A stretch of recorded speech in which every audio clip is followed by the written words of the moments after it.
Hey, we came back to Australia and looky here. Still the same as always. Hi, this is Vision Denial on the road to MSI, where I go through uh, all of the playoff series for all 12 regions qualifying for MSI. My name's Sebastian, and today we've got Direwolves versus the Chiefs Esports Club. Whew! Oh, God. It's always a ride watching these tier 4 regions because you never know what you're going to get. You really don't. Now, credit where credit is due. Direwolves here has a solid grasp on vision. They also clearly have the a higher skill expression amongst the two teams. They still got their asses handed to them. And I think it's because they bit off more than they can chew.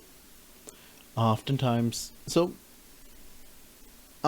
find a lot of different teams who clearly spend a lot of time researching, planning, preparing, and they are well renowned for being, top of the table.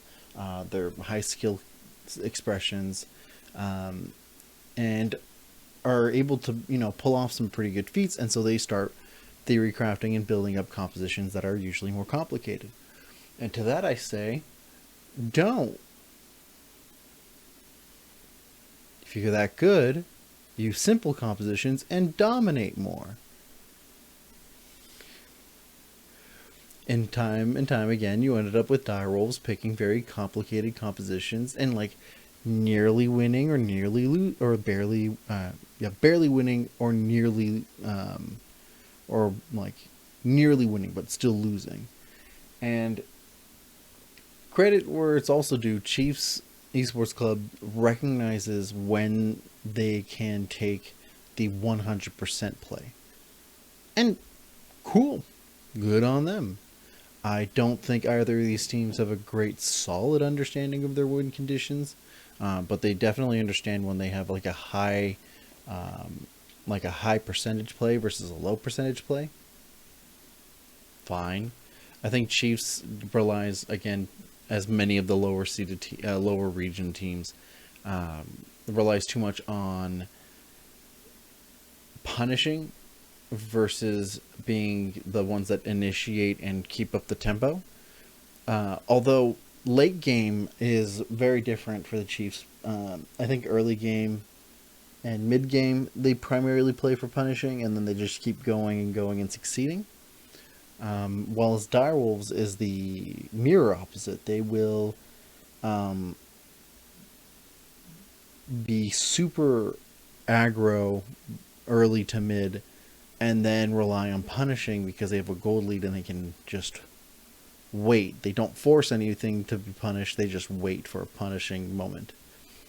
And I'll be a broken record. There's a difference between a team that forces their opponents to make a mistake versus a team that,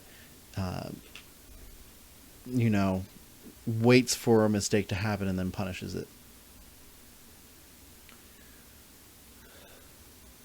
I can appreciate also that both of these teams have the I don't want to say creativity, but the audacity to bring up enchanters in this meta in the support role and not in the mid or top lane. And to that I go, sure, I guess.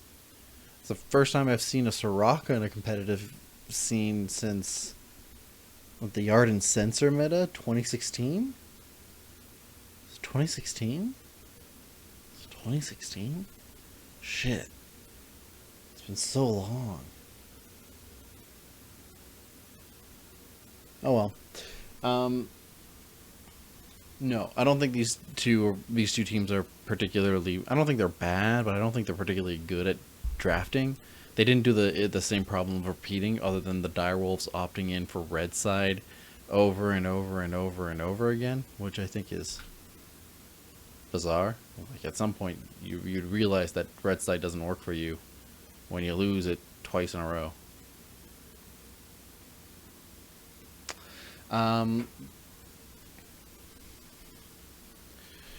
The fourth game is an anomaly. I would say that it was more direwolves giving up slowly but surely, which is unfortunate. I don't like seeing when a team just kind of like rolls over. Like we saw it a bunch in the Pacific area, but like it's not fun to watch. It's not good for analyzing how well they'll do. And from what I can see here, the biggest issue here is that I have with direwolves is that they are too big for their britches.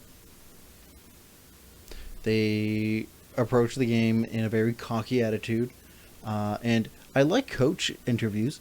Almost all of the regions do coach interviews during the playoff series, like either during one of the games or in between games, and they're nice. They're enlightening sometimes. Even sometimes when I have to force myself to like find some way to translate them because it's difficult because I don't speak the language. But God, both of these coaches, I'm not gonna say they're stupid because they're definitely not. Like they're in the coaching position for a reason. They've managed to get it, but I just don't like their attitude they give off while they're interviewing, and it makes me think that direwolves didn't do ample amount of preparation because they were overconfident, and that the Chiefs are just kind of stumbling to success.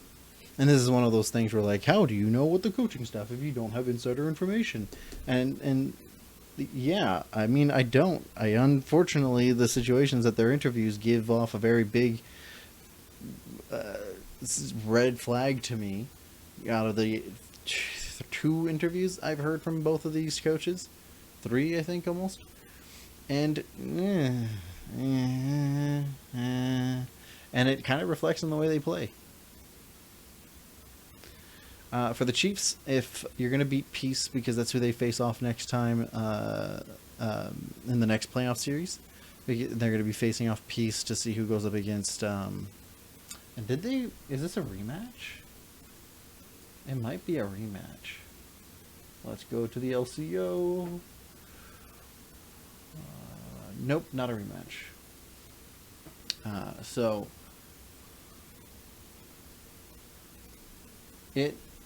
I want to see them improve their vision, because the Chiefs' vision game is severely lacking unless they're like 9 to 10K ahead.